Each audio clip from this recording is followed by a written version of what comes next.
Думаю, вы знаете, что 22 февраля Министерство финансов США объявило о введении санкций в ответ на российскую агрессию в отношении Украины и ее территориальной целостности.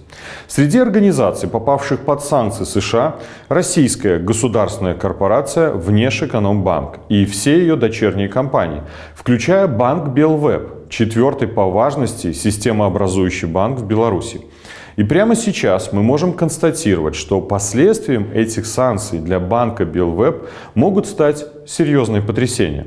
Банк Белвеб попал в CDN-лист. Это черный список, попадание в который означает, что с организацией полностью запрещается иметь бизнес-отношения американским компаниям, физлицам и всем, кто попадает в юрисдикцию США. Кроме того, США могут ввести вторичные санкции в отношении компаний и банков из любой страны мира, которые будут сотрудничать с банком Белвеб. Внутренние и внешние безналичные расчеты в долларах станут невозможны. Доллары могут быть просто заморожены. Все, у кого были счета в этой валюте, рискуют остаться без них.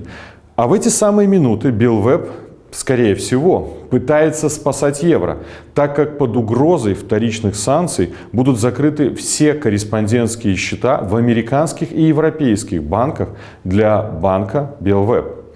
В ближайшее время из магазинов приложений App Store и Google Play должно будет пропасть приложение Белвеб. Прекратится выпуск кредитных карт, американских кредитных карт Visa и MasterCard. Санкции автоматически действуют и против всех дочерних предприятий Белвеб. Любые компании и банки из третьих стран, которые будут сотрудничать с Белвеб, подвержены риску попасть под вторичные санкции.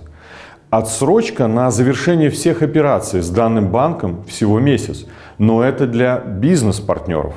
А что же клиенты? Клиентам необходимо прямо сейчас осознать, что Белвеб вряд ли выдержит последствия введенных санкций. В случае их полной реализации он имеет все шансы превратиться в банк-зомби, как в свое время это случилось с Абсолют-банком.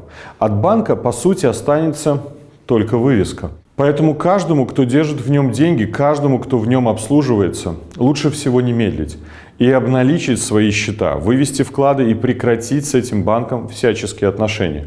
А клиентам всех остальных белорусских банков необходимо понять, это только начало. Поддержка российской агрессии режимом Лукашенко уже сегодня поставила под удар финансовую систему страны. Новые санкции – это дело времени. А потому мы еще раз рекомендуем всем белорусам, которые до сих пор не закрыли свои вклады, сделайте это. После каждого поступления денег на карту незамедлительно снимайте все до копейки и покупайте валюту столько, сколько позволяют ваши возможности. Банкомат «Обменник Банк» – это единственная формула, которая позволит вам защитить свои сбережения сегодня. Никто из нас не должен платить за преступления режима Лукашенко, за его политику милитаризации, за готовность вкладывать огромные деньги в закупку оружия, о чем заявлял так называемый премьер Головченко. Мы не можем платить за все эти преступления, из-за которых сегодня мы можем потерять все.